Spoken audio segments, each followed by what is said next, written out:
Chapter 1. The Clyde was the first river whose waters were lashed into foam by a steamboat. It was in 1812 when the steamer called the Comet ran between Glasgow and Greenock at the speed of 6 miles an hour. Since that time, more than 1 million of steamers or packet boats have plied this Scotch river, and the inhabitants of Glasgow must be as familiar as any people with the wonders of steam navigation. However, on the 3rd of December, 1862, an immense crowd, composed of shipowners, merchants, manufacturers, workmen, sailors, women and children, thronged the muddy streets of Glasgow, all going in the direction of Kelvin Dock, the large shipbuilding premises belonging to Messrs.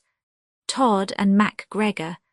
This last name especially proves that the descendants of the famous Highlanders have become manufacturers, and that they have made workmen of all the vassals of the old clan chieftains. Kelvin Dock is situated a few minutes' walk from the town, on the right bank of the Clyde. Soon the immense timber yards were thronged with spectators. Not a part of the quay, not a wall of the wharf, not a factory roof showed an unoccupied place. The river itself was covered with craft of all descriptions, and the heights of Govan on the left bank swarmed with spectators. There was, however, nothing extraordinary in the event about to take place. It was nothing but the launching of a ship, and this was an everyday affair with the people of Glasgow. Had the Dolphin, then, for that was the name of the ship built by Messrs. Todd and MacGregor, some special peculiarity? To tell the truth, it had none. It was a large ship, about 1,500 tons, in which everything combined to obtain superior speed. Her engines of 500 horsepower were from the workshops of Lancefield Forge. They worked 2 screws, one on either side the stern post, completely independent of each other. As for the depth of water the Dolphin would draw, it must be very inconsiderable. Connoisseurs were not deceived, and they concluded rightly that this ship was destined for shallow straits. But all these particulars could not in any way justify the eagerness of the people. Taken altogether, the Dolphin was nothing more or less than an ordinary ship. Would her launching present some mechanical difficulty to be overcome? Not any more than usual. The Clyde had received many a ship of heavier tonnage, and the launching of the Dolphin would take place in the usual manner. In fact, when the water was calm, the moment the ebb tide set in, the workmen began to operate. Their mallets kept perfect time falling on the wedges meant to raise the ship's keel.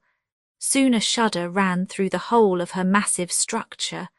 Although she had only been slightly raised, one could see that she shook, and then gradually began to glide down the well-greased wedges, and in a few moments she plunged into the Clyde. Her stern struck the muddy bed of the river. Then she raised herself on the top of a gigantic wave, and, carried forward by her start, would have been dashed against the quay of the Govan timber yards if her anchors had not restrained her. The launch had been perfectly successful. The Dolphin swayed quietly on the waters of the Clyde. All the spectators clapped their hands when she took possession of her natural element, and loud hurrahs arose from either bank. But wherefore these cries and this applause? Undoubtedly the most eager of the spectators would have been at a loss to explain the reason of his enthusiasm. What was the cause, then, of the lively interest excited by this ship? Simply the mystery which shrouded her destination. It was not known to what kind of commerce she was to be appropriated, and in questioning different groups the diversity of opinion on this important subject was indeed astonishing. However, the best informed, at least those who pretended to be so, agreed in saying that the steamer was going to take part in the terrible war which was then ravaging the United States of America. But more than this they did not know, and whether the Dolphin was a privateer, a transport ship, or an addition to the Federal Marine, was what no one could tell. "Hurrah!" cried one, affirming that the Dolphin had been built for the southern states. "Hip, hip, hip!" cried another, swearing that never had a faster boat crossed to the American coasts. Thus its destination was unknown, and in order to obtain any reliable information one must be an intimate friend, or at any rate an acquaintance of Vincent Playfair and Co., of Glasgow. A rich, powerful, intelligent house of business was that of Vincent Playfair and Co., in a social sense an old and honourable family, descended from those tobacco lords who built the finest quarters of the town. These clever merchants, by an act of the Union, had founded the first Glasgow warehouse for dealing in tobacco from Virginia and Maryland. Immense fortunes were realised. Mills and foundries sprang up in all parts, and in a few years the prosperity of the city attained its height. The house of Playfair remained faithful to the enterprising spirit of its ancestors. It entered into the most daring schemes, and maintained the honour of English commerce. The principal, Vincent Playfair, a man of 50, with a temperament essentially practical and decided, although somewhat daring, was a genuine shipowner. Nothing affected him beyond commercial questions, not even the political side of the transactions, otherwise he was a perfectly loyal and honest man.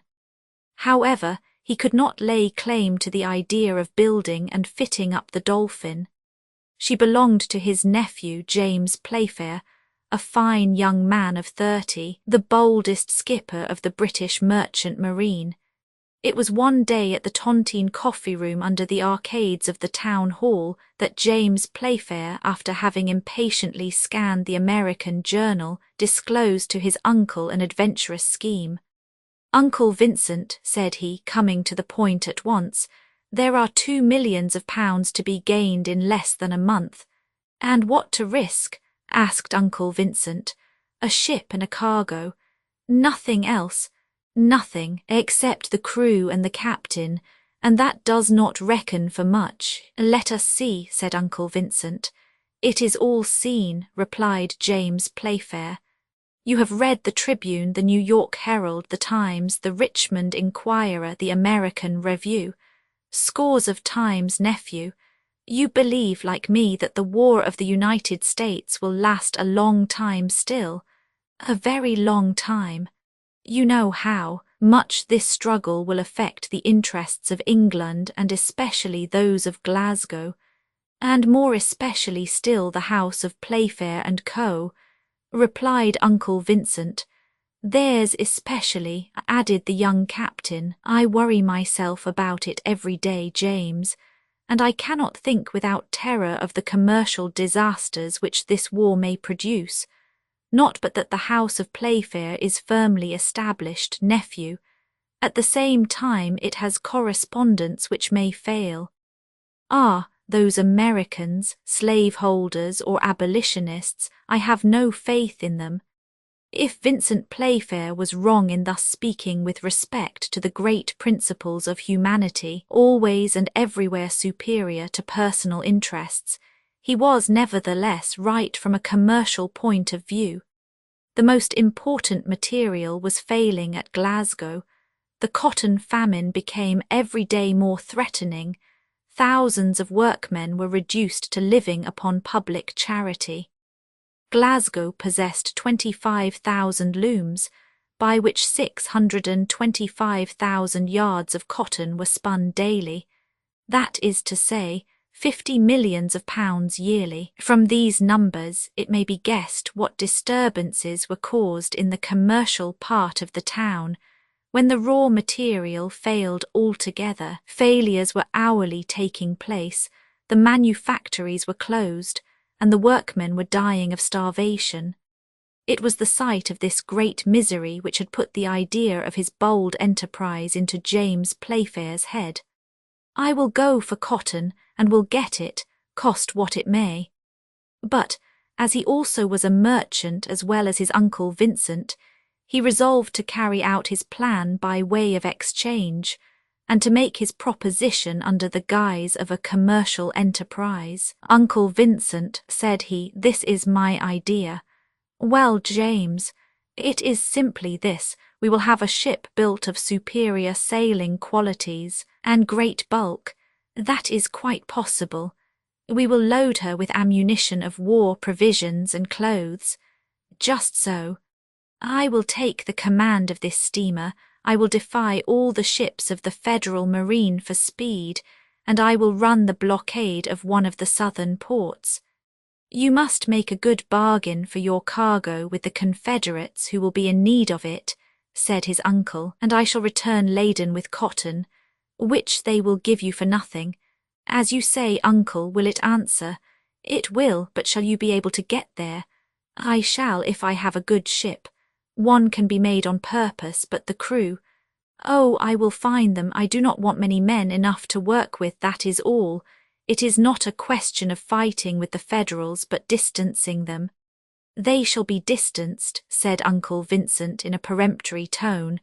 "But now tell me, James, to what port of the American coast do you think of going?" "Up to now, uncle, ships have run the blockade of New Orleans, Wilmington and Savannah, but I think of going straight to Charleston. No English boat has yet been able to penetrate into the harbour except the Bermuda. I will do like her, and if my ship draws but very little water, I shall be able to go where the Federalists will not be able to follow." "The fact is," said Uncle Vincent, "Charleston is overwhelmed with cotton. They are even burning it to get rid of it." "Yes," replied James. "Besides, the town is almost invested. Beauregard is running short of provisions, and he will pay me a golden price for my cargo." "Well, nephew, and when will you start?" "In 6 months. I must have the long winter nights to aid me." "It shall be as you wish, nephew." "It is settled then, uncle." "Settled? Shall it be kept quiet?" "Yes, better so." And this is how it was that 5 months later the steamer Dolphin was launched from the Kelvin Dock timber yards, and no one knew her real destination. Chapter 2. The Dolphin was rapidly equipped, her rigging was ready, and there was nothing to do but fit her up. She carried 3 schooner masts, an almost useless luxury. In fact, the Dolphin did not rely on the wind to escape the Federalists, but rather on her powerful engines. Towards the end of December, a trial of the steamer was made in the Gulf of the Clyde. Which was the more satisfied, builder or captain, it is impossible to say. The new steamer shot along wonderfully, and the patent log showed a speed of 17 miles an hour, a speed which as yet no English, French or American boat had ever obtained. The Dolphin would certainly have gained by several lengths in a sailing match with the fastest opponent. The loading was begun on the 25th of December, the steamer having ranged along the steamboat quay a little below Glasgow Bridge, the last which stretches across the Clyde before its mouth. Here the wharfs were heaped with a heavy cargo of clothes, ammunition and provisions which were rapidly carried to the hold of the Dolphin. The nature of this cargo betrayed the mysterious destination of the ship, and the house of Playfair could no longer keep it secret. Besides, the Dolphin must not be long before she started. No American cruiser had been signalled in English waters. And then, when the question of getting the crew came, how was it possible to keep silent any longer? They could not embark them even without informing the men whither they were bound. For after all, it was a matter of life and death, and when one risks one's life, at least it is satisfactory to know how and wherefore. However, this prospect hindered no one. The pay was good, and everyone had a share in the speculation, so that a great number of the finest sailors soon presented themselves. James Playfair was only embarrassed which to choose, but he chose well, and in 24 hours his muster roll bore the names of 30 sailors who would have done honour to Her Majesty's yacht. The departure was settled for the 3rd of January. On the 31st of December the Dolphin was ready, her hold full of ammunition and provisions, and nothing was keeping her now. The skipper went on board on the 2nd of January, and was giving a last look round his ship with a captain's eye, when a man presented himself at the forepart of the Dolphin, and asked to speak with the captain. One of the sailors led him on to the poop. He was a strong, hearty-looking fellow, with broad shoulders and ruddy face, the simple expression of which ill-concealed a depth of wit and mirth. He did not seem to be accustomed to a seafaring life, and looked about him with the air of a man little used to being on board a ship. However, he assumed the manner of a jack-tar, looking up at the rigging of the Dolphin and waddling in true sailor fashion. When he had reached the captain, he looked fixedly at him and said, "Captain James Playfair." "The same," replied the skipper. "What do you want with me?" "To join your ship. There is no room, the crew is already complete." "Oh, one man more or less will not be in the way, quite the contrary." "You think so?" said James Playfair, giving a sidelong glance at his questioner. "I am sure of it," replied the sailor. "But who are you?" asked the captain. "A rough sailor with 2 strong arms, which, I can tell you, are not to be despised on board a ship, and which I now have the honour of putting at your service. But there are other ships besides the Dolphin, and other captains besides James Playfair. Why do you come here?" "Because it is on board the Dolphin that I wish to serve, and under the orders of Captain James Playfair." "I do not want you. There is always need of a strong man, and if to prove my strength you will try me with 3 or 4 of the strongest fellows of your crew, I am ready." "That will do," replied James Playfair. "And what is your name?" "Croxton, at your service." The captain made a few steps backwards in order to get a better view of the giant who presented himself in this odd fashion. The height, the build, and the look of the sailor did not deny his pretensions to strength. "Where have you sailed?" asked Playfair of him. "A little everywhere." "And do you know where the Dolphin is bound for?" "Yes, and that is what tempts me." "Ah, well, I have no mind to let a fellow of your stamp escape me. Go and find the first mate, and get him to enroll you."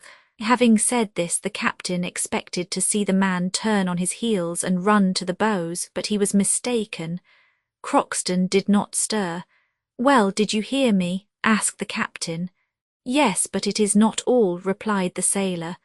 "I have something else to ask you." "Ah, you are wasting my time," replied James sharply. "I have not a moment to lose in talking." "I shall not keep you long," replied Croxton.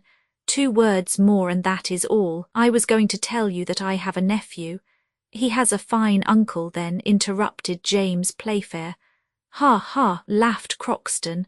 "Have you finished?" asked the captain very impatiently. "Well, this is what I have to say. When one takes the uncle, the nephew comes into the bargain." "Ah, indeed." "Yes, that is the custom. The one does not go without the other." "And what is this nephew of yours?" "A lad of 15 whom I am going to train to the sea. He is willing to learn, and will make a fine sailor some day." "How now, Master Croxton?" cried James Playfair.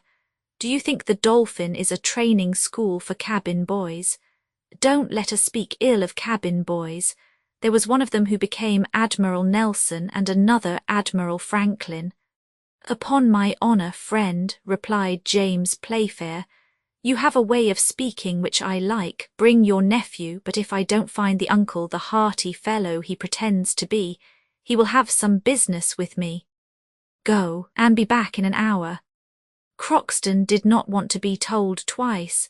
He bowed awkwardly to the captain of the Dolphin and went on to the quay. An hour afterwards he came on board with his nephew, a boy of 14 or 15, rather delicate and weakly looking, with a timid and astonished air, which showed that he did not possess his uncle's self-possession and vigorous corporeal qualities. Croxton was even obliged to encourage him by such words as these. "Come," said he, "don't be frightened, they are not going to eat us, besides there is yet time to return." "No, no," replied the young man, "and may God protect us." The same day the sailor Croxton and his nephew were inscribed in the muster roll of the Dolphin. The next morning at 5 o'clock the fires of the steamer were well fed, the deck trembled under the vibrations of the boiler, and the steam rushed hissing through the escape pipes. The hour of departure had arrived. A considerable crowd, in spite of the early hour, flocked on the quays and on Glasgow Bridge. They had come to salute the bold steamer for the last time. Vincent Playfair was there to say good-bye to Captain James, but he conducted himself on this occasion like a Roman of the good old times. His was a heroic countenance, and the 2 loud kisses with which he gratified his nephew were the indication of a strong mind. "Go, James," said he to the young captain, "go quickly, and come back quicker still. Above all, don't abuse your position. Sell at a good price, make a good bargain, and you will have your uncle's esteem." On this recommendation, borrowed from the manual of the perfect merchant, the uncle and nephew separated, and all the visitors left the boat. At this moment Croxton and John Stigg stood together on the forecastle, while the former remarked to his nephew, this is well, before 2 o'clock we shall be at sea, and I have a good opinion of a voyage which begins like this." For reply the novice pressed Croxton's hand. James Playfair then gave the orders for departure. "Have we pressure on?" he asked of his mate. "Yes, Captain," replied Mr. Matthew. "Well then, weigh anchor." This was immediately done, and the screws began to move. The Dolphin trembled, passed between the ships in the port, and soon disappeared from the sight of the people, who shouted their last hurrahs. The descent of the Clyde was easily accomplished. One might almost say that this river had been made by the hand of man, and even by the hand of a master. For 60 years, thanks to the dredges and constant dragging, it has gained 15 feet in depth, and its breadth has been tripled between the quays and the town. Soon the forests of masts and chimneys were lost in the smoke and fog. The noise of the foundry hammers and the hatchets of the timber yards grew fainter in the distance. After the village of Partick had been passed, the factories gave way to country houses and villas. The Dolphin, slackening her speed, sailed between the dykes which carry the river above the shores, and often through a very narrow channel, which, however, is only a small inconvenience for a navigable river, for after all, depth is of more importance than width. The steamer, guided by one of those excellent pilots from the Irish Sea, passed without hesitation between floating buoys, stone columns and biggings, surmounted with lighthouses, which mark the entrance to the channel. Beyond the town of Renfrew, at the foot of Kilpatrick Hills, the Clyde grew wider. Then came Booling Bay, at the end of which opens the mouth of the canal which joins Edinburgh to Glasgow. Lastly, at the height of 400 feet from the ground, was seen the outline of Dumbarton Castle, almost indiscernible through the mists, and soon the harbour boats of Glasgow were rocked on the waves which the Dolphin caused. Some miles farther on Greenock, the birthplace of James Watt was passed. The Dolphin now found herself at the mouth of the Clyde, and at the entrance of the gulf by which it empties its waters into the Northern Ocean. Here the first undulations of the sea were felt, and the steamer ranged along the picturesque coast of the Isle of Arran. At last the promontory of Cantyre, which runs out into the channel, was doubled. The Isle of Ratillin was hailed. The pilot returned by a shore boat to his cutter, which was cruising in the open sea. The Dolphin, returning to her captain's authority, took a less frequented route round the north of Ireland, and soon, having lost sight of the last European land, found herself in the open ocean. Chapter 3. The Dolphin had a good crew, not fighting men or boarding sailors, but good working men, and that was all she wanted. These brave, determined fellows were all more or less merchants.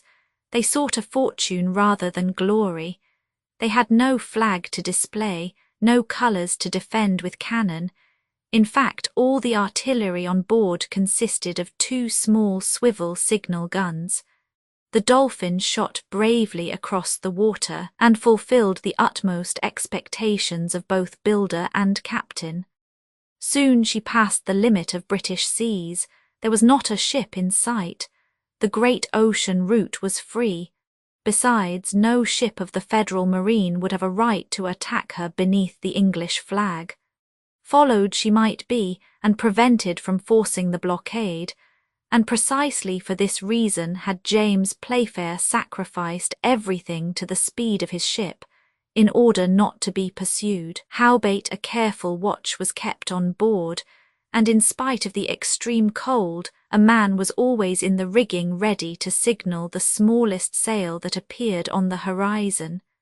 When evening came, Captain James gave the most precise orders to Mr. Matthew. Don't leave the man on watch too long in the rigging. The cold may seize him, and in that case it is impossible to keep a good look-out. Change your men often. I understand, Captain, replied Mr. Matthew. Try Croxton for that work. The fellow pretends to have excellent sight. It must be put to trial. Put him on the morning watch. He will have the morning mists to see through. If anything particular happens, call me. This said, James Playfair went to his cabin. Mr. Matthew called Croxton and told him the captain's orders. "Tomorrow at 6 o'clock," said he, "you are to relieve watch of the main masthead." For reply, Croxton gave a decided grunt, but Mr. Matthew had hardly turned his back when the sailor muttered some incomprehensible words and then cried, "What on earth did he say about the mainmast?" At this moment his nephew, John Stiggs, joined him on the forecastle. "Well, my good Croxton," said he. All right," said the seaman with a forced smile. "There is only one thing. This wretched boat shakes herself like a dog coming out of the water, and it makes my head confused. Dear Croxton, and it is for my sake." "For you and him," replied Croxton, "but not a word about that, John. Trust in God, and he will not forsake you." So saying, John Stiggs and Croxton went to the sailor's berth, but the sailor did not lie down before he had seen the young novice comfortably settled in the narrow cabin which he had got for him. The next day at 6 o'clock in the morning, Croxton got up to go to his place. He went on deck, where the first officer ordered him to go up into the rigging and keep good watch. At these words the sailor seemed undecided what to do. Then, making up his mind, he went towards the bows of the Dolphin. "Well, where are you off to now?" cried Mr. Matthew. "Where you sent me," answered Croxton. "I told you to go to the mainmast." "And I am going there," replied the sailor in an unconcerned tone, continuing his way to the poop. "Are you a fool?" cried Mr. Matthew impatiently. "You are looking for the bars of the main on the foremast. You are like a cockney who doesn't know how to twist a cat-o'-nine-tails or make a splice. On board what ship can you have been, man? The mainmast, stupid, the mainmast." The sailors who had run up to hear what was going on burst out laughing when they saw Croxton's disconcerted look as he went back to the forecastle. "So," said he, looking up the mast, the top of which was quite invisible through the morning mists, "so am I to climb up here?" "Yes," replied Mr. Matthew, "and hurry yourself. By St. Patrick, a Federal ship would have time to get her bowsprit fast in our rigging before that lazy fellow could get to his post. Will you go up?" Without a word, Croxton got on the bulwarks with some difficulty. Then he began to climb the rigging with most visible awkwardness, like a man who did not know how to make use of his hands or feet. When he had reached the topgallant, instead of springing lightly on to it, he remained motionless, clinging to the ropes as if he had been seized with giddiness. Mr. Matthew, irritated by his stupidity, ordered him to come down immediately. "That fellow there," said he to the boatswain, "has never been a sailor in his life. Johnston, just go and see what he has in his bundle." The boatswain made haste to the sailor's berth.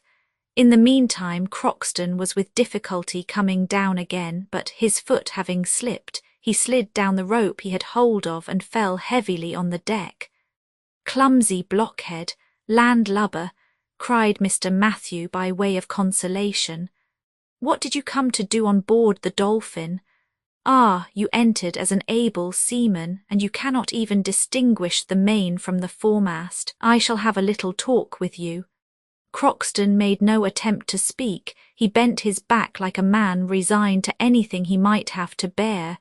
Just then the boatswain returned. "This," said he to the first officer, "is all that I have found, a suspicious portfolio with letters." "Give them here," said Mr. Matthew. "Letters with federal stamps, Mr. Halliburtt of Boston, an abolitionist, a federalist. Wretch, you are nothing but a traitor and have sneaked on board to betray us. Never mind, you will be paid for your trouble with the cat o' nine tails. Boatswain, call the captain, and you others just keep an eye on that rogue there." Croxton received these compliments with a hideous grimace, but he did not open his lips. They had fastened him to the capstan, and he could move neither hand nor foot. A few minutes later James Playfair came out of his cabin and went to the forecastle, where Mr. Matthew immediately acquainted him with the details of the case. "What have you to say?" asked James Playfair, scarcely able to restrain his anger. "Nothing," replied Croxton. "And what did you come on board my ship for?" "Nothing." "And what do you expect from me now?" "Nothing." "Who are you, an American, as letters seem to prove?" Croxton did not answer. "Boatswain," said James Playfair, 50 lashes with the cat o' nine tails to loosen his tongue. "Will that be enough, Croxton?" "It will remain to be seen," replied John Stiggs' uncle without moving a muscle. "Now then, come along, men," said the boatswain. At this order 2 strong sailors stripped Croxton of his woolen jersey. They had already seized the formidable weapon and laid it across the prisoner's shoulders, when the novice, John Stiggs, pale and agitated, hurried on deck. "Captain," exclaimed he. "Ah, the nephew," remarked James Playfair. "Captain," repeated the novice with a violent effort to steady his voice. "I will tell you what Croxton does not want to say. I will hide it no longer. Yes, he is American, and so am I. We are both enemies of the slave-holders, but not traitors come on board to betray the Dolphin into the hands of the Federalists." "What did you come to do, then?" asked the captain in a severe tone, examining the novice attentively. The latter hesitated a few seconds before replying. Then he said, "Captain, I should like to speak to you in private." Whilst John Stiggs made this request, James Playfair did not cease to look carefully at him. The sweet young face of the novice, his peculiarly gentle voice, the delicacy and whiteness of his hands, hardly disguised by paint, the large eyes, the animation of which could not bide their tenderness, all this together gave rise to a certain suspicion in the captain's mind. When John Stiggs had made his request, Playfair glanced fixedly at Croxton, who shrugged his shoulders. Then he fastened a questioning look on the novice which the latter could not withstand, and said simply to him, "Come." John Stiggs followed the captain on to the poop, and then James Playfair, opening the door of his cabin, said to the novice, whose cheeks were pale with emotion, "Be so kind as to walk in, miss." John, thus addressed, blushed violently, and 2 tears rolled involuntarily down his cheeks. "Don't be alarmed, miss," said James Playfair in a gentle voice, "but be so good as to tell me how I come to have the honour of having you on board." The young girl hesitated a moment, then, reassured by the captain's look, she made up her mind to speak. "Sir," said she, "I wanted to join my father at Charleston. The town is besieged by land and blockaded by sea. I knew not how to get there. When I heard that the Dolphin meant to force the blockade, I came on board your ship, and I beg you to forgive me if I acted without your consent, which you would have refused me." "Certainly," said James Playfair. "I did well then not to ask you," resumed the young girl with a firmer voice. The captain crossed his arms, walked round his cabin, and then came back. "What is your name?" said he. "Jenny Halliburtt. Your father, if I remember rightly the address on the letters, is he not from Boston?" "Yes, sir, and a northerner is thus in a southern town in the thickest of the war. My father is a prisoner. He was at Charleston when the first shot of the Civil War was fired, and the troops of the Union driven from Fort Sumter by the Confederates. My father's opinions exposed him to the hatred of the Slavist part, and by the order of General Beauregard he was imprisoned. I was then in England, living with a relation who has just died, and left alone with no help but that of Croxton, our faithful servant. I wished to go to my father and share his prison with him." "What was Mr. Halliburtt then?" asked James Playfair. "A loyal and brave journalist," replied Jenny proudly, "one of the noblest editors of the Tribune, and the one who was the boldest in defending the cause of the Negroes." "An abolitionist," cried the captain angrily, "one of those men who, under the vain pretence of abolishing slavery, have deluged their country with blood and ruin." "Sir," replied Jenny Halliburtt, growing pale, "you are insulting my father. You must not forget that I stand alone to defend him." The young captain blushed scarlet. Anger mingled with shame struggled in his breast. Perhaps he would have answered the young girl, but he succeeded in restraining himself, and opening the door of the cabin he called boatswain. The boatswain came to him directly. "This cabin will henceforward belong to Miss Jenny Halliburtt. Have a cot made ready for me at the end of the poop. That's all I want." The boatswain looked with a stupefied stare at the young novice addressed in a feminine name, but on a sign from James Playfair he went out. "And now, miss, you are at home," said the young captain of the Dolphin. Then he retired. Chapter 4. It was not long before the whole crew knew Miss Halliburtt's story, which Croxton was no longer hindered from telling. By the captain's orders he was released from the capstan, and the cat o' nine tails returned to its place. "A pretty animal," said Croxton, "especially when it shows its velvety paws." As soon as he was free, he went down to the sailors' berths, found a small portmanteau, and carried it to Miss Jenny. The young girl was now able to resume her feminine attire, but she remained in her cabin, and did not again appear on deck. As for Croxton, it was well and duly agreed that, as he was no more a sailor than a horse-guard, he should be exempt from all duty on board. In the meanwhile the Dolphin, with her twin screws cutting the waves, sped rapidly across the Atlantic, and there was nothing now to do but keep a strict lookout. The day following the discovery of Miss Jenny's identity, James Playfair paced the deck at the poop with a rapid step. He had made no attempt to see the young girl and resume the conversation of the day before. Whilst he was walking to and fro, Croxton passed him several times, looking at him askant with a satisfied grin. He evidently wanted to speak to the captain, and at last his persistent manner attracted the attention of the latter, who said to him, somewhat impatiently, "How now, what do you want? You are turning round me like a swimmer round a buoy. When are you going to leave off?"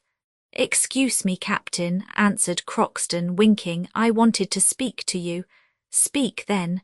"Oh, it is nothing very much. I only wanted to tell you frankly that you are a good fellow at bottom." "Why at bottom?" "At bottom and surface also. I don't want your compliments." "I am not complimenting you. I shall wait to do that when you have gone to the end." "To what end?" "To the end of your task." Ah, I have a task to fulfill.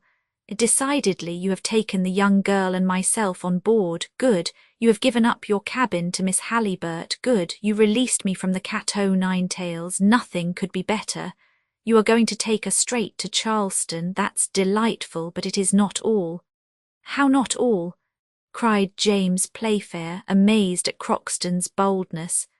No, certainly not, replied the latter with a knowing look. The father is prisoner there. Well, what about that? Well, the father must be rescued. Rescue Miss Halliburtt's father. Most certainly, and it is worth risking something for such a noble man and courageous citizen as he. Master Crockston, said James Playfair, frowning, I am not in the humour for your jokes, so have a care what you say. You misunderstand me, Captain, said the American.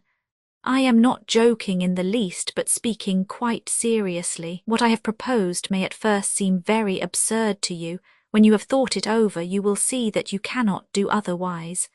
What do you mean, that I must deliver Mr. Halliburtt? Just so. You can demand his release of General Beauregard, who will not refuse you.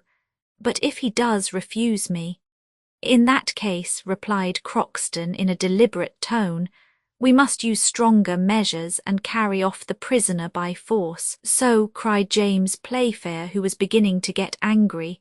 So, not content with passing through the Federal fleets and forcing the blockade of Charleston, I must run out to sea again from under the cannon of the forts, and this to deliver a gentleman I know nothing of, one of those abolitionists whom I detest, one of those journalists who shed ink instead of their blood. Oh, it is but a cannon shot more or less, added Crockston. Master Crockston, said James Playfair, mind what I say. If ever you mention this affair again to me, I will send you to the hold for the rest of the passage, to teach you manners. Thus saying, the captain dismissed the American, who went off murmuring, Ah, well, I am not altogether displeased with this conversation. At any rate, the affair is broached. It will do, it will do. James Playfair had hardly meant it when he said an abolitionist whom I detest. He did not in the least side with the Federals, but he did not wish to admit that the question of slavery was the predominant reason for the Civil War of the United States, in spite of President Lincoln's formal declaration. Did he, then, think that the Southern states, 8 out of 36, were right in separating when they had been voluntarily united? Not so. He detested the Northerners, and that was all. He detested them as brothers separated from the common family true Englishmen who had thought it right to do what he, James Playfair, disapproved of with regard to the United States. These were the political opinions of the captain of the Dolphin, but more than this, the American war interfered with him personally, and he had a grudge against those who had caused this war. One can understand, then, how he would receive a proposition to deliver an abolitionist, thus bringing down on him the Confederates with whom he pretended to do business. However, Crockston's insinuation did not fail to disturb him. He cast the thought from him, but it returned unceasingly to his mind, and when Miss Jenny came on deck the next day for a few minutes, he dared not look her in the face. And really it was a great pity, for this young girl, with the fair hair and sweet, intelligent face, deserved to be looked at by a young man of 30. But James felt embarrassed in her presence. He felt that this charming creature who had been educated in the school of misfortune possessed a strong and generous soul. He understood that his silence towards her inferred a refusal to acquiesce in her dearest wishes. Besides, Miss Jenny never looked out for James Playfair, neither did she avoid him. Thus, for the first few days they spoke little or not at all to each other. Miss Halliburtt scarcely ever left her cabin, and it is certain she would never have addressed herself to the captain of the Dolphin if it had not been for Crockston's strategy, which brought both parties together. The worthy American was a faithful servant of the Halliburtt family. He had been brought up in his master's house, and his devotion knew no bounds. His good sense equalled his courage and energy, and, as has been seen, he had a way of looking things straight in the face. He was very seldom discouraged, and could generally find a way out of the most intricate dangers with a wonderful skill. This honest fellow had taken it into his head to deliver Mr. Halliburtt, to employ the captain's ship, and the captain himself for this purpose, and to return with him to England. Such was his intention, so long as the young girl had no other object than to rejoin her father and share his captivity. It was this Croxton tried to make the captain understand, as we have seen, but the enemy had not yet surrendered, on the contrary. "Now," said he, "it is absolutely necessary that Miss Jenny and the captain come to an understanding. If they are going to be sulky like this all the passage, we shall get nothing done. They must speak, discuss. Let them dispute even, so long as they talk, and I'll be hanged if during their conversation James Playfair does not propose himself what he refused me today." But when Croxton saw that the young girl and the young man avoided each other, he began to be perplexed. "We must look sharp," said he to himself, and the morning of the 4th day he entered Miss Halliburtt's cabin, rubbing his hands with an air of perfect satisfaction. "Good news," cried he, "good news, you will never guess what the captain has proposed to me. A very noble young man he is, now try." "Ah," replied Jenny, whose heart beat violently, "has he proposed to deliver Mr. Halliburtt, to carry him off from the Confederates and bring him to England?" "Is it true?" cried Jenny. "It is as I say, miss. What a good-hearted man this James Playfair is. These English are either all good or all bad. Ah, he may reckon on my gratitude, and I am ready to cut myself in pieces if it would please him." Jenny's joy was profound on hearing Croxton's words. Deliver her father. She had never dared to think of such a plan, and the captain of the Dolphin was going to risk his ship and crew. "That's what he is," added Croxton. "And this, Miss Jenny, is well worth an acknowledgment from you." "More than an acknowledgment," cried the young girl, "a lasting friendship." And immediately she left the cabin to find James Playfair, and expressed to him the sentiments which flowed from her heart. "Getting on by degrees," muttered the American.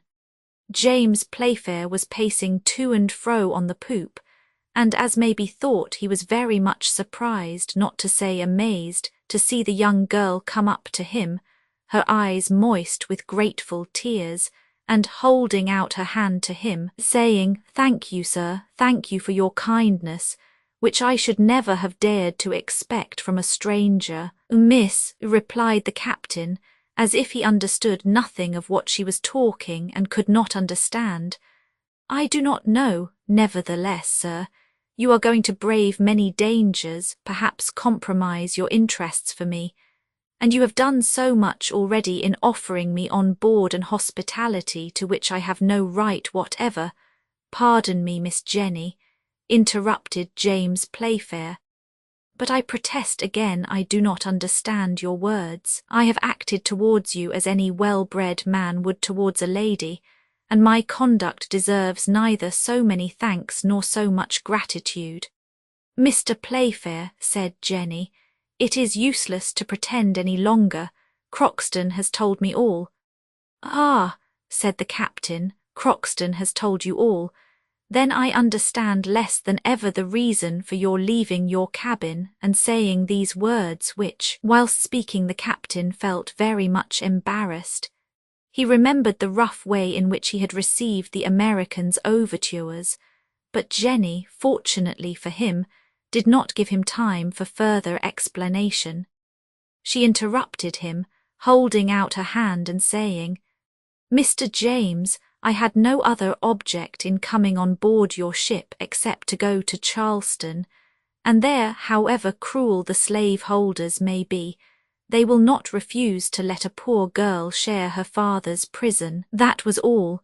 I had never thought of a return as possible, but since you are so generous as to wish for my father's deliverance, since you will attempt everything to save him, be assured you have my deepest gratitude." James did not know what to do or what part to assume. He bit his lip. He dared not take the hand offered him. He saw perfectly that Croxton had compromised him so that escape was impossible. At the same time he had no thoughts of delivering Mr. Halliburtt and getting complicated in a disagreeable business. But how dash to the ground the hope which had arisen in this poor girl's heart? How refuse the hand which she held out to him with a feeling of such profound friendship? How change to tears of grief the tears of gratitude which filled her eyes? So the young man tried to reply evasively, in a manner which would ensure his liberty of action for the future. "Miss Jenny," said he, "rest assured I will do everything in my power for—" and he took the little hand in both of his, but with the gentle pressure he felt his heart melt and his head grow confused. Words to express his thoughts failed him. He stammered out some incoherent words. Miss Jenny, for you Croxton, who was watching him, rubbed his hands, grinning and repeating to himself, "It will come, it will come, it has come." How James Playfair would have managed to extricate himself from his embarrassing position no one knows, but fortunately for him, if not for the Dolphin, the man on watch was heard crying, "Ahoy, officer of the watch!" "What now?" asked Mr. Matthew. "A sail to windward." James Playfair, leaving the young girl, immediately sprang to the shrouds of the mainmast. Chapter 5. Until now the navigation of the Dolphin had been very fortunate. Not one ship had been signalled before the sail hailed by the man on watch. The Dolphin was then in 32, 51 lat, and 57, 43 W longitude. For 48 hours a fog which now began to rise had covered the ocean. If this mist favoured the Dolphin by hiding her course, it also prevented any observations at a distance being made, and without being aware of it, she might be sailing side by side, so to speak, with the ships she wished most to avoid. Now this is just what had happened, and when the ship was signalled she was only 3 miles to windward. When James Playfair had reached the cross trees, he saw distinctly, through an opening in the mist, a large Federal corvette in full pursuit of the Dolphin. After having carefully examined her, the captain came down on deck again and called to the first officer. "Mr. Matthew," said he, "what do you think of this ship?" "I think, Captain, that it is a Federal cruiser which suspects our intentions. There is no possible doubt of her nationality," said James Playfair. "Look." At this moment the starry flag of the North United States appeared on the gaff yards of the corvette, and the latter asserted her colours with a cannon shot. "An invitation to show ours," said Mr. Matthew. "Well, let us show them, there is nothing to be ashamed of." "What's the good?" replied James Playfair. "Our flag will hardly protect us, and it will not hinder those people from paying us a visit. No, let us go ahead." "And go quickly," replied Mr. Matthew, "for if my eyes do not deceive me, I have already seen that corvette lying off Liverpool, where she went to watch the ships in building. My name is not Matthew if that is not the Iroquois on her taffrail." "And is she fast?" "One of the fastest vessels of the Federal Marine." "What guns does she carry?" "8. Pooh! Oh, don't shrug your shoulders, Captain," said Mr. Matthew in a serious tone. "2 out of those 8 guns are rifled. One is a 60-pounder on the forecastle and the other a 100-pounder on deck." "Upon my soul," exclaimed James Playfair, "they are parrots and will carry 3 miles. "Yes, and farther than that, Captain." "Ah, well, Mr. Matthew, let their guns be 60 or only 4-pounders, and let them carry 3 miles or 500 yards. It is all the same if we can go fast enough to avoid their shot. We will show this Iroquois how a ship can go when she is built on purpose to go. Have the fires drawn forward, Mr. Matthew." The first officer gave the captain's orders to the engineer, and soon volumes of black smoke curled from the steamer's chimneys. This proceeding did not seem to please the corvette, for she made the Dolphin the signal to lie to, but James Playfair paid no attention to this warning and did not change his ship's course. "Now," said he, "we shall see what the Iroquois will do. Here is a fine opportunity for her to try her guns. Go ahead full speed." "Good," exclaimed Mr. Matthew. "She will not be long in saluting us." Returning to the poop, the captain saw Miss Halliburtt sitting quietly near the bulwarks. "Miss Jenny," said he, "we shall probably be chased by that corvette you see to windward, and as she will speak to us with shot, I beg to offer you my arm to take you to your cabin again." "Thank you very much, Mr. Playfair," replied the young girl, looking at him, "but I am not afraid of cannon shots. However, miss, in spite of the distance, there may be some danger." "Oh, I was not brought up to be fearful. They accustom us to everything in America, and I assure you that the shot from the Iroquois will not make me lower my head."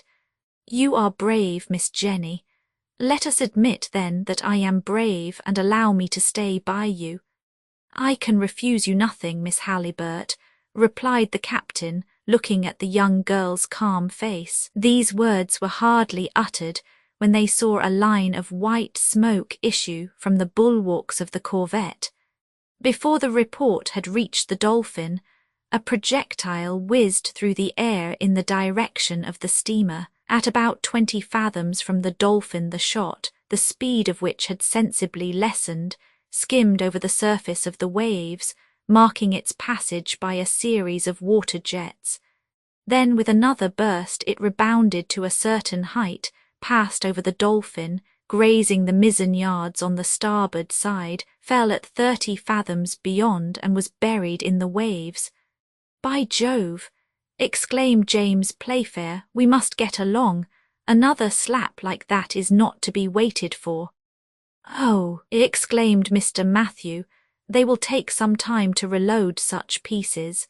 "Upon my honour, it is an interesting sight," said Croxton, who, with arms crossed, stood perfectly at his ease looking at the scene.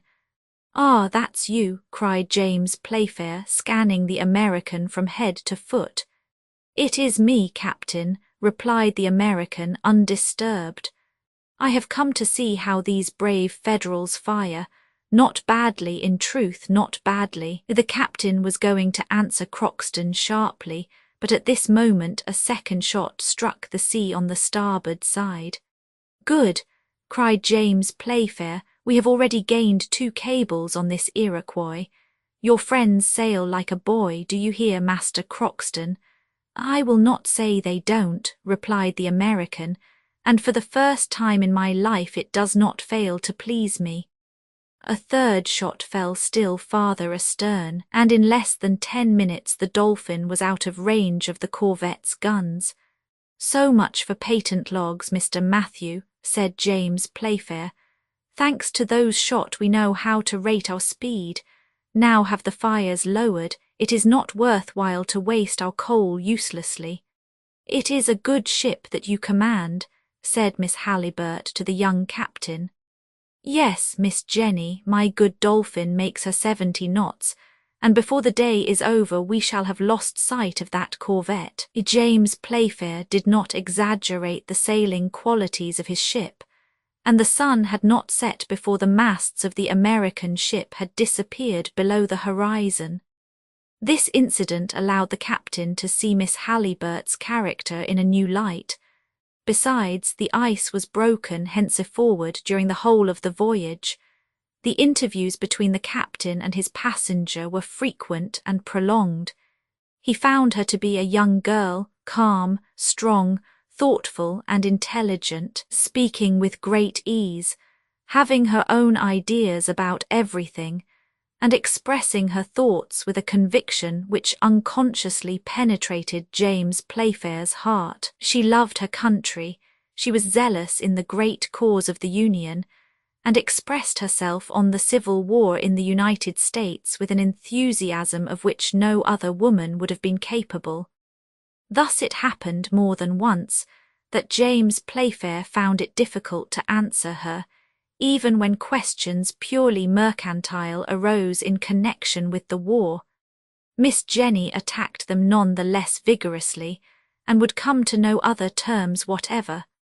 At first James argued a great deal, and tried to uphold the Confederates against the Federals, to prove that the secessionists were in the right, and that if the people were united voluntarily, they might separate in the same manner. But the young girl would not yield on this point. She demonstrated that the question of slavery was predominant in the struggle between the North and South Americans, that it was far more a war in the cause of morals and humanity than politics, and James could make no answer. Besides, during these discussions, which he listened to attentively, it is difficult to say whether he was more touched by Miss Halliburtt's arguments or the charming manner in which she spoke. But at last he was obliged to acknowledge, among other things, that slavery was the principal feature in the war, that it must be put an end to decisively, and the last horrors of barbarous times abolished. It has been said that the political opinions of the captain did not trouble him much. He would have sacrificed his most serious opinion before such enticing arguments, and under like circumstances. He made a good bargain of his ideas for the same reason, but at last he was attacked in his tenderest point. This was the question of the traffic in which the Dolphin was being employed, and consequently the ammunition which was being carried to the Confederates. "Yes, Mr. James," said Miss Halliburtt, "gratitude does not hinder me from speaking with perfect frankness. On the contrary, you are a brave seaman, a clever merchant. The house of Playfair is noted for its respectability, but in this case it fails in its principles and follows a trade unworthy of it." "How?" cried James. "The house of Playfair ought not to attempt such a commercial enterprise." "No, it is taking ammunition to the unhappy creatures in revolt against the government of their country, and it is lending arms to a bad cause. Upon my honour, Miss Jenny, I will not discuss the right of the Confederates with you. I will only answer you with one word. I am a merchant, and as such I only occupy myself with the interests of my house. I look for gain wherever there is an opportunity of getting it." "That is precisely what is to be blamed, Mr. James," replied the young girl. "Profit does not excuse it.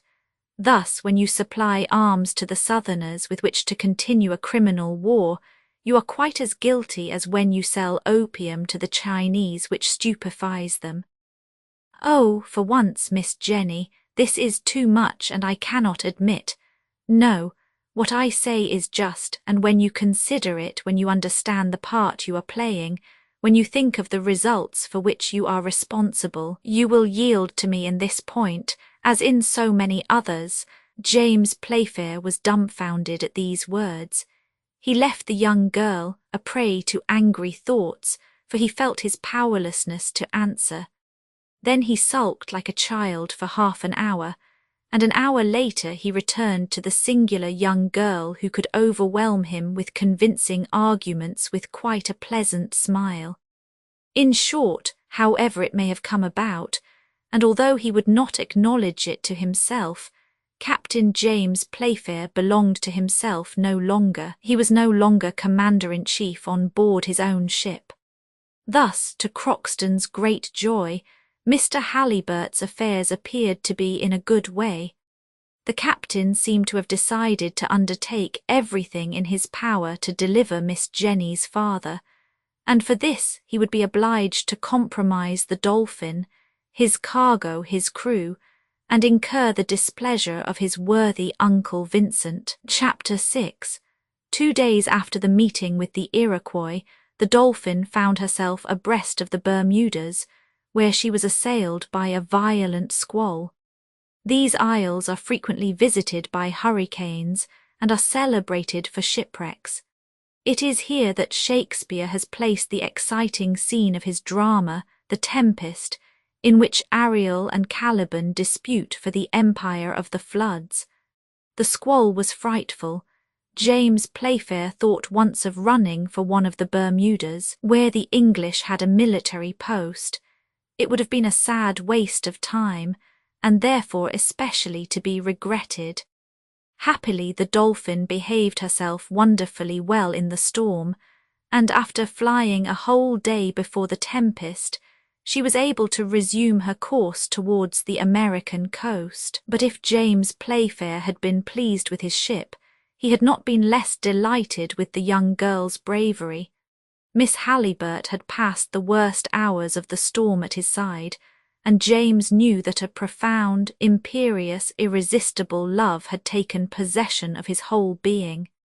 "Yes," said he, "this brave girl is mistress on board.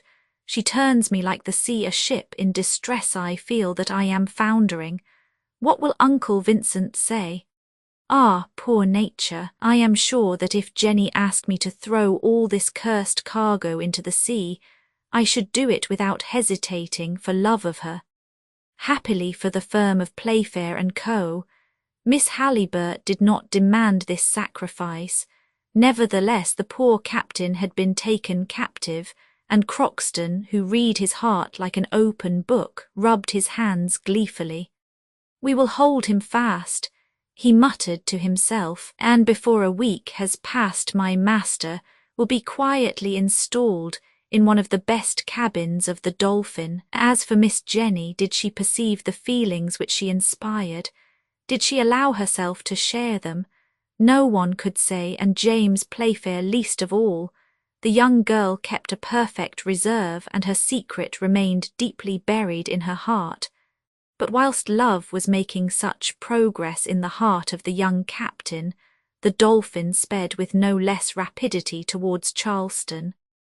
On the 13th of January, the watch signalled land 10 miles to the west.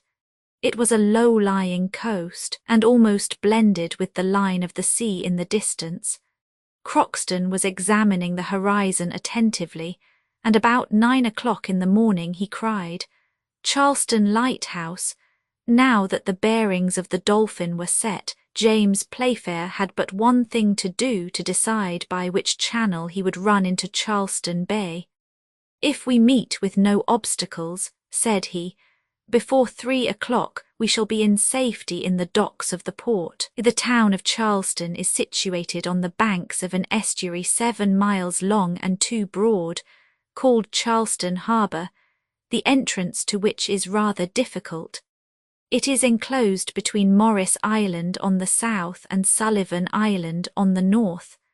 At the time when the Dolphin attempted to force the blockade, Morris Island already belonged to the Federal troops, and General Gillmore had caused batteries to be erected overlooking the harbour. Sullivan Island, on the contrary, was in the hands of the Confederates, who were also in possession of Moultrie Fort, situated at the extremity of the island.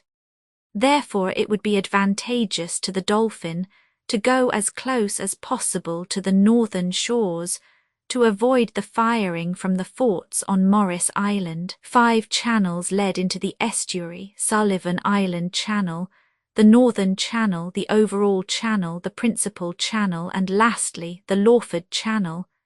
But it was useless for strangers, unless they had skilful pilots on board or ships drawing less than 7 feet of water, to attempt this last. As for Northern and Overall Channels, they were in range of the Federalist batteries, so that it was no good thinking of them. If James Playfair could have had his choice, he would have taken his steamer through the Principal Channel, which was the best, and the bearings of which were easy to follow. But it was necessary to yield to circumstances, and to decide according to the event. Besides, The captain of the Dolphin knew perfectly all the secrets of this bay, its dangers, the depths of its water at low tide, and its currents, so that he was able to steer his ship with the greatest safety as soon as he entered one of these narrow straits. The great question was to get there. Now this work demanded an experienced seaman and one who knew exactly the qualities of the Dolphin. In fact, 2 Federal frigates were now cruising in the Charleston waters. Mr. Matthew soon drew James Playfair's attention to them. "They are preparing to ask us what we want on these shores," said he. "Ah, well, we won't answer them," replied the captain, "and they will not get their curiosity satisfied." In the meanwhile, the cruisers were coming on full steam towards the Dolphin, who continued her course, taking care to keep out of range of their guns. But in order to gain time, James Playfair made for the southwest, wishing to put the enemy's ships off their guard. The latter must have thought that the Dolphin intended to make for Morris Island Channel. Now there they had batteries and guns, a single shot from which would have been enough to sink the English ship. So the Federals allowed the Dolphin to run towards the southwest, contenting themselves by observing her without following closely. Thus for an hour the respective situations of the ships did not change, for James Playfair, wishing to deceive the cruisers as to the course of the Dolphin, had caused the fires to be moderated so that the speed was decreased. However, from the thick volumes of smoke which escaped from the chimneys, it might have been thought that he was trying to get his maximum pressure, and consequently his maximum of rapidity. "They will be slightly astonished presently," said James Playfair, "when they see us slip through their fingers." In fact, when the captain saw that he was near enough to Morris Island, and before a line of guns the range of which he did not know, he turned his rudder quickly, and the ship resumed her northerly course, leaving the cruisers 2 miles to windward of her. The latter, seeing this manoeuvre, understood the steamer's object and began to pursue her in earnest, but it was too late. The Dolphin doubled her speed under the action of the screws and distanced them rapidly. Going nearer to the coast, a few shell were sent after her as an acquittal of conscience, but the Federals were outdone, for their projectiles did not reach halfway. At 11 o'clock in the morning, the steamer ranging near Sullivan Island, thanks to her small draught, entered the narrow strait full steam. There she was in safety, for no Federalist cruiser dared follow her in this channel, the depth of which, on an average, was only 11 feet at low tide. "How?" cried Croxton, "and is that the only difficulty?" Oh, Master Croxton," said James Playfair, "the difficulty is not in entering but in getting out again." "Nonsense," replied the American, "that does not make me at all uneasy. With a boat like the Dolphin and a captain like Mr. James Playfair, one can go where one likes and come out in the same manner." Nevertheless, James Playfair, with telescope in his hand, was attentively examining the route to be followed. He had before him excellent coasting guides, with which he could go ahead without any difficulty or hesitation.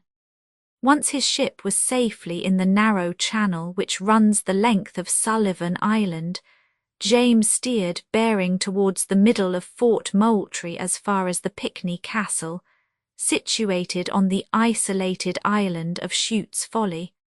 On the other side rose Fort Johnson, a little way to the north of Fort Sumter. At this moment the steamer was saluted by some shot which did not reach her, from the batteries on Morris Island. She continued her course without any deviation, passed before Moultrieville, situated at the extremity of Sullivan Island, and entered the bay.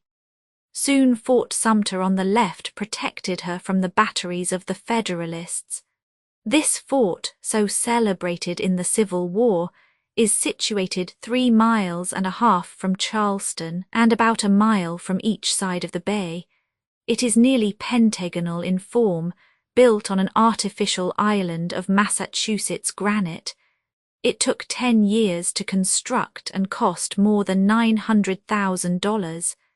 It was from this fort, on the 13th of April, 1861, that Anderson and the Federal troops were driven, and it was against it that the first shot of the Confederates was fired. It is impossible to estimate the quantity of iron and lead which the Federals showered down upon it. However, it resisted for almost 3 years, but a few months after the passage of the Dolphin, it fell beneath General Gillmore's 300-pounders on Morris Island. But at this time it was in all its strength, and the Confederate flag floated proudly above it. Once past the fort, the town of Charleston appeared, lying between Ashley and Cooper rivers. James Playfair threaded his way through the buoys which mark the entrance of the channel, leaving behind the Charleston lighthouse, visible above Morris Island. He had hoisted the English flag and made his way with wonderful rapidity through the narrow channels. When he had passed the quarantine buoy, he advanced freely into the centre of the bay. Miss Halliburtt was standing on the poop, looking at the town where her father was kept prisoner, and her eyes filled with tears. At last the steamer's speed was moderated by the captain's orders. The Dolphin ranged along the end of the south and east batteries, and was soon moored at the quay of the North Commercial Wharf. Chapter 7. The Dolphin, on arriving at the Charleston quay, had been saluted by the cheers of a large crowd. The inhabitants of this town, strictly blockaded by sea, were not accustomed to visits from European ships. They asked each other, not without astonishment, what this great steamer, proudly bearing the English flag, had come to do in their waters. But when they learned the object of her voyage, and why she had just forced the passage Sullivan, when the report spread that she carried a cargo of smuggled ammunition, the cheers and joyful cries were redoubled. James Playfair, without losing a moment, entered into negotiation with General Beauregard, the military commander of the town. The latter eagerly received the young captain of the Dolphin, who had arrived in time to provide the soldiers with the clothes and ammunition they were so much in want of. It was agreed that the unloading of the ship should take place immediately, and numerous hands came to help the English sailors. Before quitting his ship, James Playfair had received from Miss Halliburtt the most pressing injunctions with regard to her father, and the captain had placed himself entirely at the young girl's service. "Miss Jenny," he had said, "you may rely on me. I will do the utmost in my power to save your father, but I hope this business will not present many difficulties. I shall go and see General Beauregard today, and without asking him at once for Mr. Halliburtt's liberty, I shall learn in what situation he is, whether he is on bail or a prisoner." "My poor father," replied Jenny, sighing, "he little thinks his daughter is so near him. Oh, that I could fly into his arms." "A little patience, Miss Jenny. You will soon embrace your father. Rely upon my acting with the most entire devotion, but also with prudence and consideration." This is why James Playfair, after having delivered the cargo of the Dolphin up to the General, and bargained for an immense stock of cotton, faithful to his promise, turned the conversation to the events of the day. "So," said he, "you believe in the triumph of the slave-holders. I do not for a moment doubt of our final success, and as regards Charleston, Lee's army will soon relieve it. Besides, what do you expect from the abolitionists? Admitting that which will never be, that the commercial towns of Virginia, the 2 Carolinas, Georgia, Alabama, fall under their power, what then? Will they be masters of a country they can never occupy? No, certainly not. And for my part, if they are ever victorious, they shall pay dearly for it. And you are quite sure of your soldiers. asked the captain. You are not afraid that Charleston will grow weary of a siege which is ruining her? No, I do not fear treason. Besides, the traitors would be punished remorselessly, and I would destroy the town itself by sword or fire if I discovered the least Unionist movement. Jefferson Davis confided Charleston to me, and you may be sure that Charleston is in safe hands. Have you any Federal prisoners? Asked James Playfair, coming to the interesting object of the conversation. Yes, Captain, replied the General. It was at Charleston that the first shot of separation was fired. The abolitionists who were here attempted to resist, and after being defeated they have been kept as prisoners of war. And have you many? About 100. Free in the town, they were until I discovered a plot formed by them. Their chief succeeded in establishing a communication with the besiegers, who were thus informed of the situation of affairs in the town. I was then obliged to lock up these dangerous guests, and several of them will only leave their prison to ascend the slope of the citadel, where 10 Confederate balls will reward them for their federalism.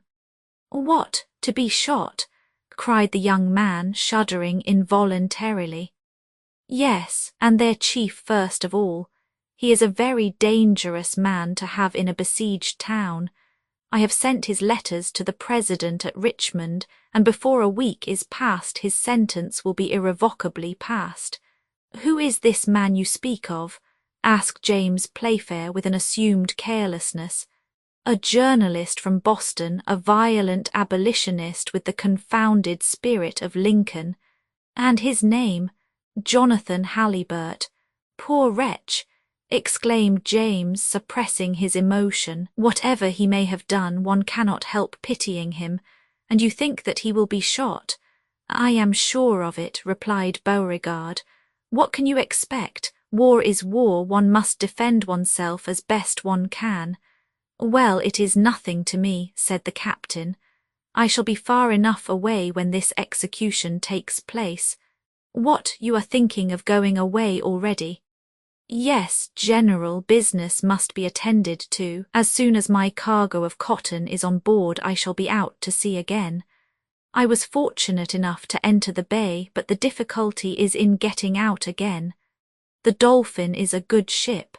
She can beat any of the Federal vessels for speed, but she does not pretend to distance cannon balls, and a shell in her hull or engine would seriously affect my enterprise. As you please, Captain, replied Beauregard.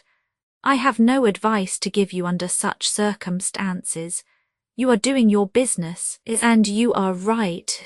I should act in the same manner were I in your place. Besides, a stay at Charleston is not very pleasant, and a harbour where shells are falling 3 days out of 4 is not a safe shelter for your ship. So you will set sail when you please. But can you tell me what is the number and the force of the Federal vessels cruising before Charleston? James Playfair did his best to answer the General, and took leave of him on the best of terms. Then he returned to the Dolphin very thoughtful and very depressed from what he had just heard. What shall I say to Miss Jenny? Ought I to tell her of Mr. Halliburtt's terrible situation? Or would it be better to keep her in ignorance of the trial which is awaiting her? Poor child! He had not gone 50 steps from the governor's house when he ran against Croxton. The worthy American had been watching for him since his departure. Well, Captain, James Playfair looked steadily at Croxton, and the latter soon understood he had no favourable news to give him. Have you seen Beauregard? He asked. Yes, replied James Playfair. And have you spoken to him about Mr. Halliburtt? No, it was he who spoke to me about him. Well, Captain, well, I may as well tell you everything, Croxton. Everything, Captain. General Beauregard has told me that your master will be shot within a week. At this news anyone else but Croxton would have grown furious or given way to bursts of grief. But the American, who feared nothing, only said with almost a smile on his lips, "Pooh! What does it matter? How, what does it matter? Cried James Playfair. I tell you that Mr. Halliburtt will be shot within a week, and you answer, what does it matter? And I mean it if in 6 days he is on board the Dolphin, and if in 7 days the Dolphin is on the open sea. Right, exclaimed the captain, pressing Crockston's hand. I understand, my good fellow, you have got some pluck. And for myself, in spite of Uncle Vincent, I would throw myself overboard for Miss Jenny. No one need be thrown overboard, replied the American. Only the fish would gain by that. The most important business now is to deliver Mr. Halliburtt. But you must know that it will be difficult to do so. Pooh, exclaimed Crockston. It is a question of communicating with a prisoner strictly guarded. Certainly. And to bring about an almost miraculous escape. Nonsense, exclaimed Crockston. A prisoner thinks more of escaping than his guardian thinks of keeping him. That's why, thanks to our help, Mr. Halliburtt will be saved. You are right, Crockston, always right. But now what will you do? There must be some plan, and there are precautions to be taken. I will think about it. But when Miss Jenny learns that her father is condemned to death, and that the order for his execution may come any day, she will know nothing about it, that is all. Yes, it will be better for her and for us to tell her nothing. Where is Mr. Halliburtt imprisoned? Asked Crockston. In the citadel, replied James Playfair. Just so, on board now. On board, Crockston. Chapter 8. Miss Jenny, sitting at the poop of the Dolphin, was anxiously waiting the captain's return. When the latter went up to her, she could not utter a word, but her eyes questioned James Playfair more eagerly than her lips could have done. The latter, with Crockston's help, informed the young girl of the facts relating to her father's imprisonment. He said that he had carefully broached the subject of the prisoners of war to Beauregard, but as the general did not seem disposed at all in their favour, he had thought it better to say no more about it, but think the matter over again. Since Mr. Halliburtt is not free in the town, his escape will be more difficult, but I will finish my task, and I promise you, Miss Jenny, that the Dolphin shall not leave Charleston without having your father on board. Thank you, Mr. James. I thank you with my whole heart. At these words James Playfair felt a thrill of joy through his whole being. He approached the young girl with moist eyes and quivering lips. Perhaps he was going to make an avowal of the sentiments he could no longer repress when Crockston interfered. This is no time for grieving, said he. We must go to work and consider what to do. Have you any plan, Crockston? Asked the young girl. I always have a plan, replied the American. It is my peculiarity. But a good one, said James Playfair. Excellent, and all the ministers in Washington could not devise a better. It is almost as good as if Mr. Halliburtt was already on board. Crockston spoke with such perfect assurance, at the same time with such simplicity, that it must have been the most incredulous person who could doubt his words. We are listening, Crockston, said James Playfair. Good. You, Captain, will go to General Beauregard and ask a favour of him which he will not refuse you. And what is that? You will tell him that you have on board a tiresome subject, a scamp who has been very troublesome during the voyage and excited the crew to revolt.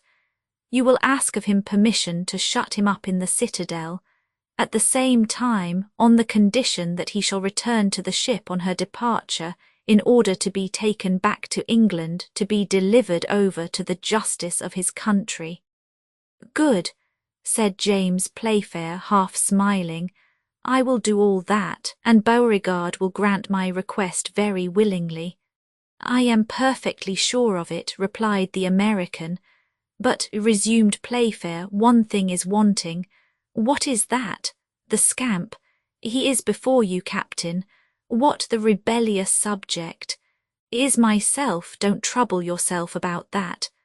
"Oh, you brave, generous heart," cried Jenny, pressing the American's rough hands between her small white palms. "Go, Croxton," said James Playfair.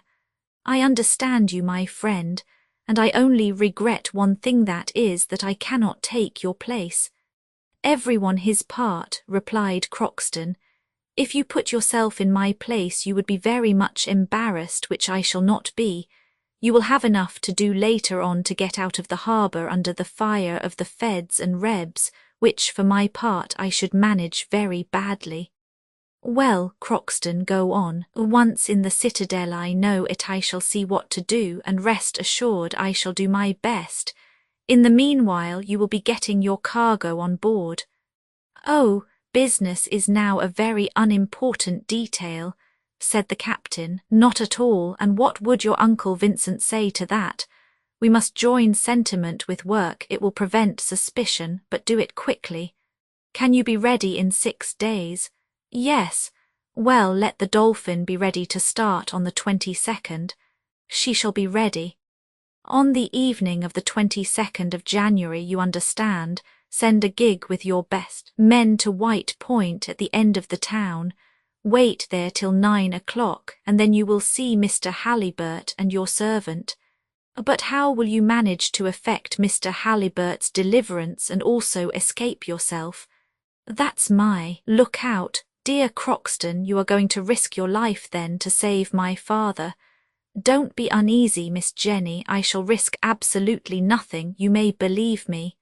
"Well," asked James Playfair, "when must I have you locked up?" "Today, you understand. I demoralize your crew. There is no time to be lost. Would you like any money? It may be of use to you in the citadel. Money to buy the jailer. Oh no, it would be a poor bargain. When one goes there the jailer keeps the money and the prisoner. No, I have surer means than that. However, a few dollars may be useful. One must be able to drink if needs be, and intoxicate the jailer. No, an intoxicated jailer would spoil everything. No, I tell you I have an idea. Let me work it out. Here, my good fellow, are $10. It is too much, but I will return what is over. Well then, are you ready? Quite ready to be a downright rogue. Let us go to work then. Croxton, said the young girl in a faltering voice, you are the best man on earth. I know it, replied the American, laughing good-humouredly. By the by, Captain, an important item. What is that? If the general proposes to hang your rebel, you know that military men like sharp work. Well, Croxton, well, you will say that you must think about it. I promise you I will. The same day, to the great astonishment of the crew, who were not in the secret, Croxton, with his feet and hands in irons, was taken on shore by a dozen sailors, and half an hour after, by Captain James Playfair's request, he was led through the streets of the town, and in spite of his resistance was imprisoned in the citadel. During this and the following days, the unloading of the Dolphin was rapidly accomplished. The steam cranes lifted out the European cargo to make room for the native goods. The people of Charleston who were present at this interesting work helped the sailors, whom they held in great respect, but the captain did not leave the brave fellows much time for receiving compliments. He was constantly behind them, and urged them on with a feverish activity, the reason of which the sailors could not suspect. 3 days later, on the 18th of January, the first bales of cotton began to be packed in the hold. Although James Playfair troubled himself no more about it, the firm of Playfair and Co. were making an excellent bargain, having obtained the cotton which encumbered the Charleston wharves at very far less than its value. In the meantime no news had been heard of Croxton. Jenny, without saying anything about it, was a prey to incessant fears. Her pale face spoke for her, and James Playfair endeavoured his utmost to ease her mind. "I have all confidence in Croxton," said he. "He is a devoted servant, as you must know better than I do, Miss Jenny. You must make yourself quite at ease. Believe me, in 3 days you will be folded in your father's arms." "Ah, Mr. James," cried the young girl, "how can I ever repay you for such devotion? How shall we ever be able to thank you?" "I will tell you when we are in English seas," replied the young captain. Jenny raised her tearful face to him for a moment, then her eyelids drooped, and she went back to her cabin. James Playfair hoped that the young girl would know nothing of her father's terrible situation until he was in safety, but she was apprised of the truth by the involuntary indiscretion of a sailor. The reply from the Richmond cabinet had arrived by a courier who had been able to pass the line of outposts. The reply contained Jonathan Halliburtt's death warrant. The news of the approaching execution was not long in spreading through the town, and it was brought on board by one of the sailors of the Dolphin. The man told the captain, without thinking that Miss Halliburtt was within hearing. The young girl uttered a piercing cry and fell unconscious on the deck. James Playfair carried her to her cabin, but the most assiduous care was necessary to restore her to life. When she opened her eyes again, she saw the young captain, who, with a finger on his lips, enjoined absolute silence. With difficulty she repressed the outburst of her grief, and James Playfair, leaning towards her, said gently, "Jenny, in 2 hours your father will be in safety near you, or I shall have perished in endeavouring to save him." Then he left the cabin, saying to himself, "And now he must be carried off at any price, since I must pay for his liberty with my own life and those of my crew." The hour for action had arrived. The loading of the cotton cargo had been finished since morning. In 2 hours the ship would be ready to start. James Playfair had left the North Commercial Wharf and gone into the roadstead, so that he was ready to make use of the tide, which would be high at 9 o'clock in the evening. It was 7 o'clock when James left the young girl and began to make preparations for departure. Until the present time the secret had been strictly kept between himself, Croxton and Jenny, but now he thought it wise to inform Mr. Matthew of the situation of affairs, and he did so immediately. "Very well, sir," replied Mr. Matthew without making the least remark, "and 9 o'clock is the time."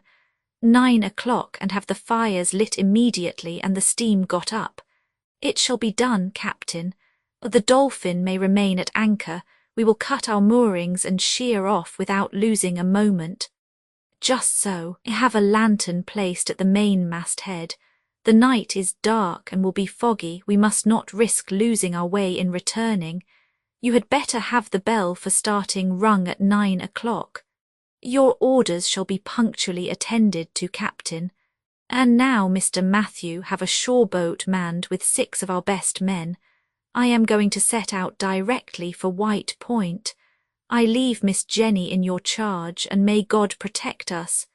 "May God protect us," repeated the first officer. Then he immediately gave the necessary orders for the fires to be lighted, and the shore boat provided with men. In a few minutes the boat was ready, and James Playfair, after bidding Jenny good-bye, stepped into it, whilst at the same time he saw volumes of black smoke issuing from the chimneys of the ship, and losing itself in the fog. The darkness was profound, the wind had fallen, and in the perfect silence the waters seemed to slumber in the immense harbour, whilst a few uncertain lights glimmered through the mist. James Playfair had taken his place at the rudder, and with a steady hand he guided his boat towards White Point. It was a distance of about 2 miles. During the day James had taken his bearings perfectly, so that he was able to make direct for Charleston Point. 8 o'clock struck from the church of St. Philip when the shore boat ran aground at White Point. There was an hour to wait before the exact time fixed by Croxton. The quay was deserted, with the exception of the sentinel pacing to and fro on the south and east batteries. James Playfair grew impatient, and the minutes seemed hours to him. At 8:30 he heard the sound of approaching steps. He left his men with their oars clear and ready to start, and went himself to see who it was. But he had not gone 10 feet when he met a band of coast guards, in all about 20 men. James drew his revolver from his waist, deciding to make use of it if needs be. But what could he do against these soldiers who were coming on to the quay? The leader came up to him and, seeing the boat, asked, "Whose craft is that?" "It is a gig belonging to the Dolphin," replied the young man. "And who are you?" "Captain James Playfair." "I thought you had already started and were now in the Charleston channels." "I am ready to start. I ought even now to be on my way, but persisted the coast guard. A bright idea shot through James's mind, and he answered, "One of my sailors is locked up in the citadel, and to tell the truth I had almost forgotten him. Fortunately I thought of him in time, and I have sent my men to bring him." "Ah, that troublesome fellow, you wish to take him back to England?" "Yes, he might as well be hung here as there," said the coast guard, laughing at his joke. "So I think," said James Playfair, "but it is better to have the thing done in the regular way." "Not much chance of that, Captain, when you have to face the Morris Island batteries. Don't alarm yourself, I got in and I'll get out again. Prosperous voyage to you. Thank you." With this the men went off and the shore was left silent. At this moment 9 o'clock struck. It was the appointed moment. James felt his heart beat violently. A whistle was heard, he replied to it, then he waited, listening with his hand up to enjoin perfect silence on the sailors. A man appeared enveloped in a large cloak and looking from one side to another. James ran up to him. "Mr. Halliburtt." "I am he," replied the man with the cloak. "God be praised," cried James Playfair. "Embark without losing a minute. Where is Croxton?" "Croxton?" exclaimed Mr. Halliburtt, amazed. "What do you mean? The man who has saved you and brought you here was your servant Croxton." "The man who came with me was the jailer from the citadel," replied Mr. Halliburtt. "The jailer?" cried James Playfair. Evidently he knew nothing about it, and 1,000 fears crowded in his mind. "Quite right, the jailer," cried a well-known voice. "The jailer is sleeping like a top in my cell." "Croxton, you, can it be you?" exclaimed Mr. Halliburtt. "No time to talk now, master. We will explain everything to you afterwards. It is a question of life or death. Get in quick." The 3 men took their places in the boat. "Push off," cried the captain. Immediately the 6 oars dipped into the water. The boat darted like a fish through the waters of Charleston harbour. Chapter 9. The boat, pulled by 6 robust oarsmen, flew over the water. The fog was growing dense, and it was with difficulty that James Playfair succeeded in keeping to the line of his bearings. Croxton sat at the bows and Mr. Halliburtt at the stern, next the captain. The prisoner, only now informed of the presence of his servant, wished to speak to him, but the latter enjoined silence. However, a few minutes later, when they were in the middle of the harbour, Croxton determined to speak, knowing what thoughts were uppermost in Mr. Halliburtt's mind. "Yes, my dear master," said he, "the jailer is in my place in the cell, where I gave him 2 smart blows, one on the head and the other on the stomach, to act as a sleeping draught, and this when he was bringing me my supper. There is gratitude for you. I took his clothes and his keys, found you, and let you out of the citadel under the soldiers' noses. That is all I have done. But my daughter," asked Mr. Halliburtt, "is on board the ship which is going to take you to England." "My daughter there," cried the American, springing from his seat. "Silence," replied Croxton. "A few minutes and we shall be saved." The boat flew through the darkness, but James Playfair was obliged to steer rather by guess, as the lanterns of the Dolphin were no longer visible through the fog. He was undecided what direction to follow, and the darkness was so great that the rowers could not even see to the end of their oars. "Well, Mr. James," said Croxton, "we must have made more than 1.5 miles," replied the captain. "You don't see anything, Croxton." "Nothing. Nevertheless, I have good eyes, but we shall get there all right. They don't suspect anything out there." These words were hardly finished when the flash of a gun gleamed for an instant through the darkness and vanished in the mist. "A signal," cried James Playfair. "Phew!" exclaimed Croxton. "It must have come from the citadel. Let us wait." A second, then a third shot was fired in the direction of the first, and almost the same signal was repeated 1 mile in front of the gig. "That is from Fort Sumter," cried Croxton, "and it is the signal of escape. Urge on the men, everything is discovered." "Pull for your lives, my men," cried James Playfair, urging on the sailors. "Those gunshots cleared my route. The Dolphin is 800 yards ahead of us.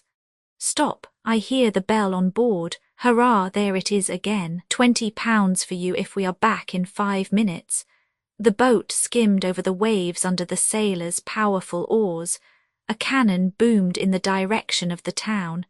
Croxton heard a ball whiz past them. The bell on the Dolphin was ringing loudly. A few more strokes and the boat was alongside. A few more seconds and Jenny fell into her father's arms. The gig was immediately raised and James Playfair sprang on to the poop. "Is the steam up, Mr. Matthew?"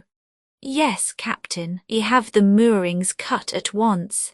A few minutes later the 2 screws carried the steamer towards the principal channel, away from Fort Sumter.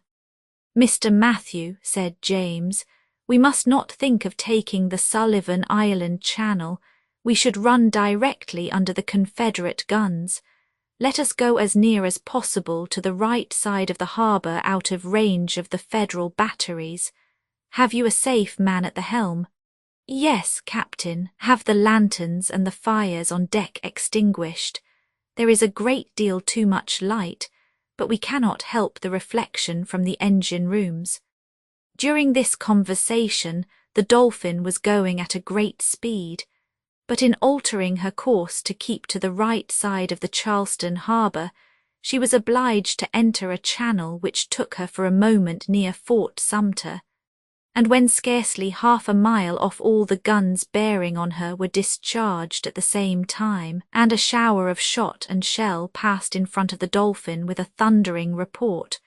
"Too soon, stupids," cried James Playfair with a burst of laughter. Make haste, Mr. Engineer, we shall get between 2 fires."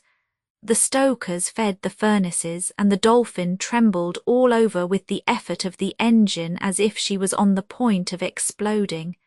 At this moment a second report was heard, and another shower of balls whizzed behind the Dolphin. "Too late, stupids," cried the young captain with a regular roar. Then Croxton, who was standing on the poop, cried, "That's one past. A few minutes more and we shall have done with the Rebs." "Then do you think we have nothing more to fear from Fort Sumter?" asked James.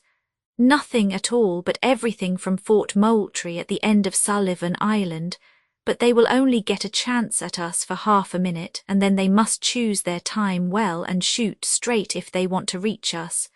We are getting near." "Right, the position of Fort Moultrie will allow us to go straight for the principal channel. Fire away then, fire away." At the same moment, and as if in obedience to James Playfair, the fort was illuminated by a triple line of lightning. A frightful crash was heard, then a crackling sound on board the steamer. "Touched this time," exclaimed Croxton. "Mr. Matthew," cried the captain to his second, who was stationed at the bows, "what has been damaged?" "The bowsprit broken. Is any wounded?" "No, Captain." "Well then, the masts may go to Jericho. Straight into the pass, straight, and steer towards the island." "We have passed the Rebs," cried Croxton. And if we must have balls in our hull, I would much rather have the Northerners. They are more easily digested. In fact, the Dolphin could not yet consider herself out of danger, for if Morris Island was not fortified with the formidable pieces of artillery which were placed there a few months later, nevertheless its guns and mortars could easily have sunk a ship like the Dolphin. The alarm had been given to the Federals on the island and to the blockading squadron by the firing from Forts Sumter and Moultrie. The besiegers could not make out the reason of this night attack. It did not seem to be directed against them. However, they were obliged to consider it so, and were ready to reply. It occupied James Playfair's thoughts whilst making towards the passes of Morris Island, and he had reason to fear, for in a quarter of an hour's time lights gleamed rapidly through the darkness. A shower of small shell fell round the steamer, scattering the water over her bulwarks. Some of them even struck the deck of the Dolphin, but not on their points, which saved the ship from certain ruin. In fact, these shell, as it was afterwards discovered, could break into 100 fragments, and each cover a superficial area of 120 square feet with Greek fire, which would burn for 20 minutes and nothing could extinguish it. One of these shell alone could set a ship on fire. Fortunately for the Dolphin, they were a new invention, and as yet far from perfect. Once thrown into the air, a false rotary movement kept them inclined, and when falling, instead of striking on their points, where is the percussion apparatus, they fell flat. This defect in construction alone saved the Dolphin. The falling of these shells did her little harm, and under the pressure of her overheated boilers she continued to advance into the pass. At this moment, and in spite of his orders, Mr. Halliburtt and his daughter went to James Playfair on the poop. The latter urged them to return to their cabins, but Jenny declared that she would remain by the captain. As for Mr. Halliburtt, who had just learnt all the noble conduct of his deliverer, he pressed his hand without being able to utter a word. The Dolphin was speeding rapidly towards the open sea. There were only 3 miles more before she would be in the waters of the Atlantic. If the pass was free at its entrance, she was saved. James Playfair was wonderfully well acquainted with all the secrets of Charleston Bay, and he guided his ship through the darkness with an unerring hand. He was beginning to think his daring enterprise successful when a sailor on the forecastle cried, "A ship! A ship!" cried James. Yes, on the larboard side. The fog had cleared off and a large frigate was seen making towards the pass in order to obstruct the passage of the Dolphin. It was necessary, cost what it might, to distance her and urge the steam engine to an increase of speed, or all was lost. "Port the helm at once," cried the captain. Then he sprang on to the bridge above the engine. By his orders one of the screws was stopped, and under the action of the other the Dolphin, veering with an extraordinary rapidity, avoided running foul of the frigate, and advanced like her to the entrance of the pass. It was now a question of speed. James Playfair understood that in this lay his own safety, Miss Jenny's, her father's, and that of all his crew. The frigate was considerably in advance of the Dolphin. It was evident from the volumes of black smoke issuing from her chimneys that she was getting up her steam. James Playfair was not the man to be left in the background. "How are the engines?" cried he to the engineer. "At the maximum speed," replied the latter. "The steam is escaping by all the valves." "Fasten them down," ordered the captain, and his orders were executed at the risk of blowing up the ship. The Dolphin again increased her speed. The pistons worked with frightful rapidity. The metal plates on which the engine was placed trembled under the terrific force of their blows. It was a sight to make the boldest shudder. "More pressure," cried James Playfair. "Put on more pressure." "Impossible," replied the engineer. The valves are tightly closed, our furnaces are full up to the mouths. What difference? Fill them with cotton soaked in spirits. We must pass that frigate at any price. At these words the most daring of the sailors looked at each other but did not hesitate. Some bales of cotton were thrown into the engine room, a barrel of spirits broached over them, and this expensive fuel placed, not without danger, in the red-hot furnaces. The stokers could no longer hear each other speak for the roaring of the flames. Soon the metal plates of the furnaces became red-hot. The pistons worked like the pistons of a locomotive. The steam gauge showed a frightful tension. The steamer flew over the water, her boards creaked and her chimneys threw out volumes of smoke mingled with flames. She was going at a headlong speed, but nevertheless she was gaining on the frigate past her, distanced her, and in 10 minutes was out of the channel. "Saved!" cried the captain. "Saved!" echoed the crew, clapping their hands.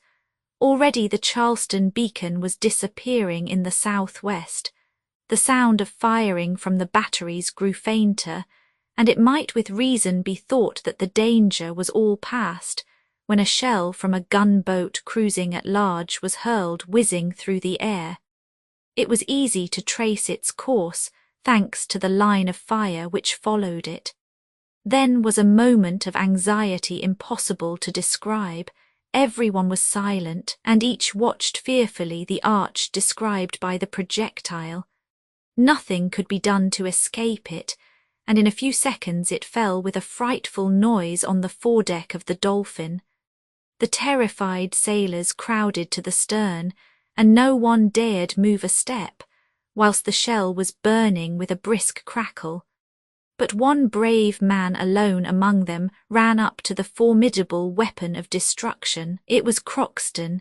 He took the shell in his strong arms whilst showers of sparks were falling from it. Then with a superhuman effort he threw it overboard. Hardly had the shell reached the surface of the water when it burst with a frightful report. "Hurrah! Hurrah!" cried the whole crew of the Dolphin unanimously, whilst Croxton rubbed his hands. Some time later the steamer sped rapidly through the waters of the Atlantic.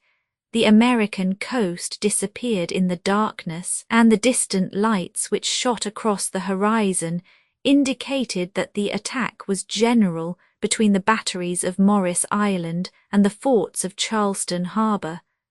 /A. Chapter 10. The next day at sunrise the American coast had disappeared. Not a ship was visible on the horizon, and the Dolphin, moderating the frightful rapidity of her speed, made quietly towards the Bermudas. It is useless to recount the passage across the Atlantic, which was marked by no accidents, and 10 days after the departure from Queenstown, the French coast was hailed. What passed between the captain and the young girl may be imagined, even by the least observant individuals. How could Mr. Halliburtt acknowledge the devotion and courage of his deliverer, if it was not by making him the happiest of men? James Playfair did not wait for English seas to declare to the father and daughter the sentiments which overflowed his heart, and if Croxton is to be believed, Miss Jenny received his confession with a happiness she did not try to conceal. Thus it happened that on the 14th of February 18, a numerous crowd was collected in the dim aisles of St. Mungo, the old cathedral of Glasgow. There were seamen, merchants, manufacturers, magistrates, and some of every denomination gathered here. There was Miss Jenny in bridal array, and beside her the worthy Croxton, resplendent in apple-green clothes with gold buttons, whilst Uncle Vincent stood proudly by his nephew. In short, they were celebrating the marriage of James Playfair, of the firm of Vincent Playfair and Co., of Glasgow, with Miss Jenny Halliburtt of Boston. The ceremony was accomplished amidst great pomp. Everyone knew the history of the Dolphin, and everyone thought the young captain well recompensed for his devotion. He alone said that his reward was greater than he deserved. In the evening there was a grand ball and banquet at Uncle Vincent's house, with a large distribution of shillings to the crowd collected in Gordon Street. Croxton did ample justice to this memorable feast, while keeping himself perfectly within bounds. Everyone was happy at this wedding, some at their own happiness and others at the happiness around them, which is not always the case at ceremonies of this kind. Late in the evening, when the guests had retired, James Playfair took his uncle's hand. "Well, Uncle Vincent," said he to him. "Well, nephew James, are you pleased with the charming cargo I brought you on board the Dolphin?" continued Captain Playfair, showing him his brave young wife. "I am quite satisfied," replied the worthy merchant. "I have sold my cotton at 375 per cent. profit. End of the Blockade Runners. The Blockade Runners by Jules Verne updated editions will replace the previous one. The old editions will be renamed, creating the works from print editions not protected by U.S. copyright law means that no one owns a United States copyright in these works, so the Foundation and you can copy and distribute it in the United States without permission and without paying copyright royalties. Special rules, set forth in the general terms of use part of this license, apply to copying and distributing project and may not be used if you charge for an e-book, except by following the terms of the trademark license, including paying royalties for use copies of this e-book. Complying with the trademark license is very easy. You may use this e-book for nearly any purpose, such as creation of derivative works, reports, performances, and research. Project Gutenberg e-books may be modified and printed and given away. You may do practically anything in the United States with e-books not protected by U.S. copyright law. Redistribution is subject to the trademark license, especially commercial redistribution. Start full license. Please read this before you distribute or use this work. Distribution of electronic works by using or distributing this work, or any other work associated in any way with the phrase Project Gutenberg. You agree to comply with all the terms of the full www.gutenberg.org/license. Electronic works. Electronic work. You indicate that you have read, understand, agree to and accept all the terms of this license and intellectual property, trademark/copyright agreement. If you do not agree to abide by all the terms of this agreement, you must cease using and return or possession. If you paid a fee for obtaining a copy of or access to by the terms of this agreement, you may obtain a refund from the person or entity to whom you paid the fee as set forth in paragraph 1. 8. Used on or associated in any way with an electronic work by people who agree to be bound by the terms of this agreement. There are a few even without complying with the full terms of this agreement. See paragraph 1. See below. There are a lot of things you can do with Project Gutenberg electronic works if you follow the terms of this electronic works. See paragraph 1. Below. Foundation or PGLAF owns a compilation copyright in the collection. Works in the collection are in the public domain in the United States. If an individual work is unprotected by copyright law in the United States and you are located in the United States, we do not claim a right to prevent you from copying, distributing, performing, displaying, or creating derivative works based on the work as long as works in compliance with the terms of this agreement, for keeping the comply with the terms of this agreement by keeping this work in the you share it without charge with others. 1. D. The copyright laws of the place where you are located also govern what you can do with this work. Copyright laws in most countries are in a constant state of change. If you are outside the United States, check the laws of your country in addition to the terms of this agreement before downloading, copying, displaying, performing, distributing or creating derivative works based on this work, or any representations concerning the copyright status of any work in any country other than the United States. 1. E1. The following sentence with active links to or other performed, viewed, copied or distributed. This e-book is for the use of anyone anywhere in the United States and most other parts of the world at no cost and with almost no restrictions whatsoever. You may copy it, give it away or reuse it under the terms at www.gutenberg.org. If you are not located in the United States, you will have to check the laws of the country where you are located before using this e-book, derived from texts not protected by U.S. copyright law, does not contain a notice indicating that it is posted with permission of the copyright holder.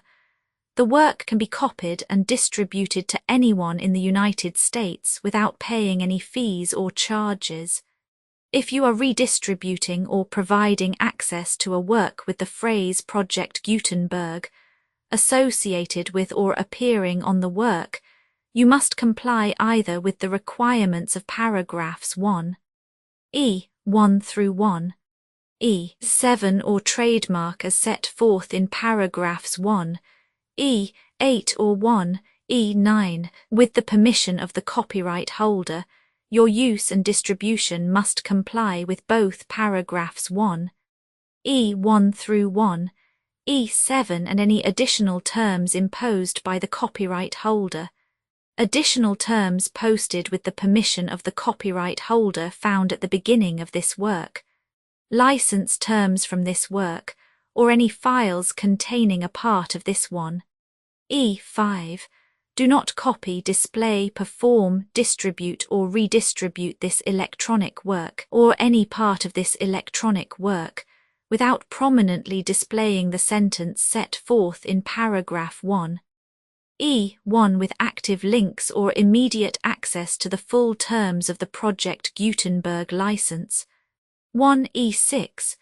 You may convert to and distribute this work in any binary, compressed, marked up, non-proprietary or proprietary form, including any word processing or hypertext form. However, if you provide access other than plain vanilla ASCII or other format used in the official www.gutenberg.org, you must at no additional cost, fee or expense to the user provide a copy, a means of exporting a copy or a means of obtaining a copy upon request of the work in its original plain vanilla ASCII or other form. Any alternate format must include the 1. E7. Do not charge a fee for access to viewing displaying unless you comply with paragraph 1. E8 or 1. E9. 1. E8. You may charge a reasonable fee for copies of or provided that you pay a royalty fee of 20% of the gross profits you derive from you already used to calculate your applicable taxes. The fee is owed agreed to donate royalties under this paragraph to the Project Gutenberg Literary Archive Foundation. Royalty payments must be paid within 60 days following each date on which you prepare, or are legally required to prepare, your periodic tax returns. Royalty payments should be clearly marked as such and sent to the Project Gutenberg Literary Archive Foundation at the address specified in Literary Archive Foundation. You provide a full refund of any money paid by a user who notifies you in writing or by email within 30 days of receipt that he license. You must require such a user to return or destroy all copies of the works possessed in a physical medium and discontinue works. you provide, in accordance with paragraph 1. F. 3. A full refund of any money paid for a work or a replacement copy if a defect in the electronic work is discovered and reported to you within 90 days of receipt of the work. You comply with all other terms of this agreement for free. 1E9. If you wish to charge a fee or distribute a Project Gutenberg trademark electronic work or group of works on different terms than are set forth in this agreement, you must obtain permission in writing forth in section 3 below. 1. F. Effort to identify, do copyright research on, transcribe and proofread works not protected by U.S. copyright law in creating the project electronic works, and the medium on which they may be stored may contain defects, such as but not limited to incomplete, inaccurate or corrupt data, transcription errors, a copyright or other intellectual property infringement, a defective or damaged disk or other medium, a computer virus or computer codes that damage or cannot be read by your equipment. 1. F2. Limited warranty, disclaimer of damages except for the right of replacement or refund described in paragraph 1. F3. The Project Gutenberg Literary Archive Foundation, the owner of the Project Gutenberg trademark, and any other party distributing a Project Gutenberg trademark electronic work under this agreement, disclaim all liability to you for damages, costs and expenses, including legal fees. You agree that you have no remedies for negligence, strict liability, breach of warranty or breach of contract, except those provided in paragraph 1. F3.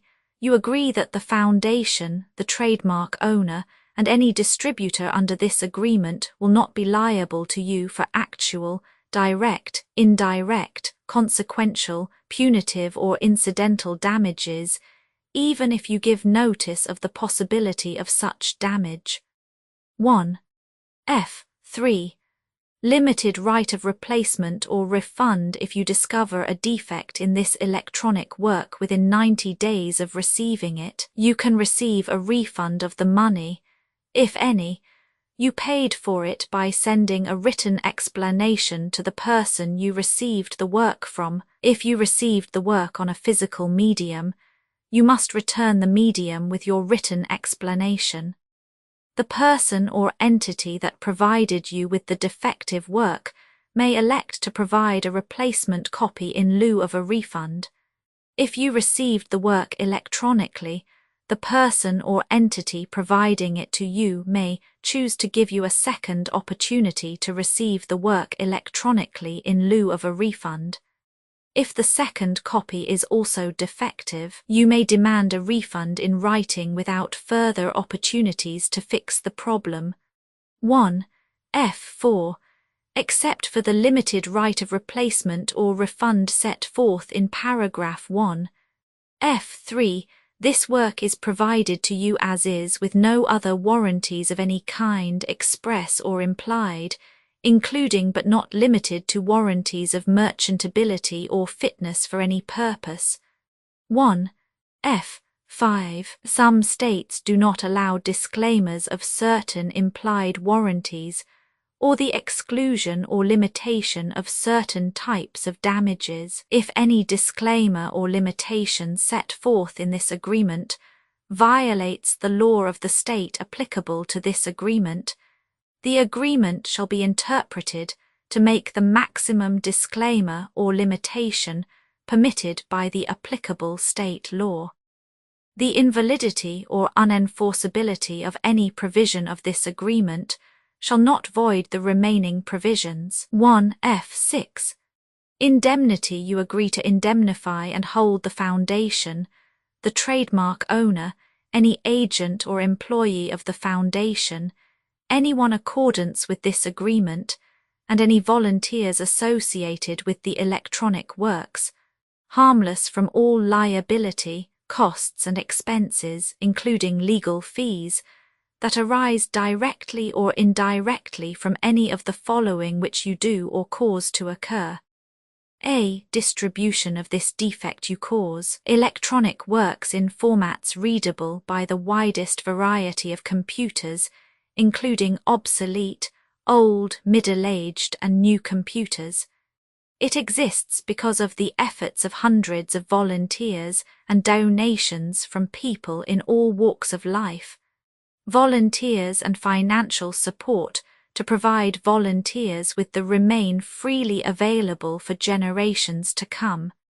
In 2001, the Project Gutenberg Literary Archive Foundation was created to provide a secure archive foundation and how your efforts and donations can help. See sections 3 and 4 and the Foundation information page at www.gutenberg.org. 501, c. 3. Educational corporation organized under the laws of the state of Mississippi and granted tax-exempt status by the Internal Revenue Service. The Foundation's EIN or Federal Tax Identification Archive Foundation are tax-deductible to the full extent permitted by U.S. federal laws and your state's laws.